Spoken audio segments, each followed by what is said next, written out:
This is We Connect. Thank you very much for joining us. World Multiple Sclerosis Day is coming up a few days from today, and it's our distinct pleasure to invite onto our program Mrs. Ann Gonsalves. She's the Vice President of the All India Association of the Multiple Sclerosis. Thank you so much, Ann, for joining us today. Now, the first question I need to ask you is, how in the world did you get started to be involved with all of this? Basically, my background is banking. But even as a banker, I was very much involved with social service, with a long stint in the YWC of Madras. Somewhere down the family, there's also a medical connection.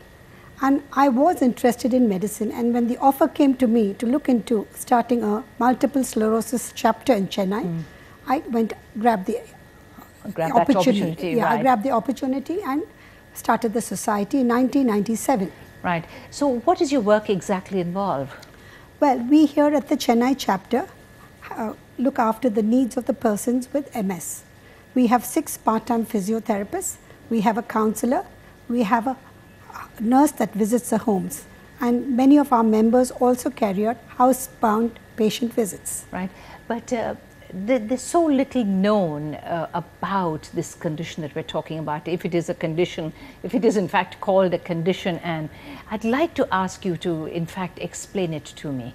Yes, it's like this. In India, very little is still known about multiple sclerosis. Without casting any aspirations against medical fraternity, even most general physicians know very little about multiple sclerosis. But why? Can I interrupt you? Is it because they're not getting that many cases that they really, are probably, looking the other way, or what? Well, there has to be a reason. Yeah, it's like this. MS is very well known in the cold countries. When you say multiple sclerosis abroad, everybody knows what's about. We read about it a lot. Yes. It was supposed to be not affecting people in the hot climates, particularly the tropical countries of Asia and Africa. It was in 1985 that one Mr. Tobacco Wala visited the States and attended an MS function, and he was taken aback. He had never heard about it before, and when he came back to Mumbai, he used to be the chairman of Voltas, he thought it fit to look around and ask the neurologist what MS is all about. And then it was said to be very, very minor cases around. He started this chapter in 1985 in Mumbai, and then since then, we've got lots of cases. Right, but when you say somebody has MS or is an MS person, what does it actually mean? What happens to somebody, I don't mean to get a diagnosis, but I do mean to ask, what happens? What kind of thing is it? Are you bedridden? Are you, are you immobile? What actually happens? Let me tell you what multiple sclerosis is. Please. Multiple sclerosis is the disease of the central nervous system. That is the brain, the spinal cord, and the optic nerves. It affects the functioning repeatedly and unexpectedly, causing vast disabilities to young people in the prime of their lives. Right, but when you say functioning, what does that mean? Does it mean that you won't be able to think properly, or you won't be able to move, or what happens? See, multiple sclerosis has varying symptoms. It can range from minor visual disturbances to total paralysis. It is so very different from other diseases that there are no two patients alike, and most of them are affected in such a way that they cannot perform their normal daily functions of life efficiently. It is also called the crippler of the young adult. Really? So young people can actually get afflicted by this? It normally attacks people in the age of 18 to 40. But even now, we have what is known as juvenile multiple sclerosis. They're the case of 2 years old in the States, and we have an 11-year-old girl in Chennai. Right. Is it hereditary at all? No, this is an autoimmune disease. Science has not been able to arrive at conclusions. It is not hereditary. There's nothing like consanguinity. They just say it's an autoimmune disease. Right.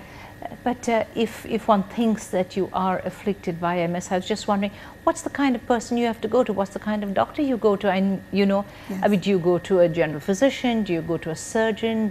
What kind of doctor specialist do I have to go to? The best person to go to would be a neurologist or a neurophysiologist. Now, what happens? It's a neurological disease, and so a neurologist is best the one to treat it.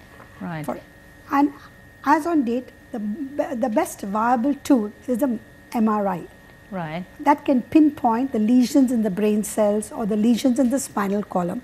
See, very often people get minor visual disturbances like loss of sight, come back, goes and comes back. Oh, really? So, yes, and they go to an ophthalmologist. It's there the ophthalmologist tells them, look, this is just not something simple to do with your eyes.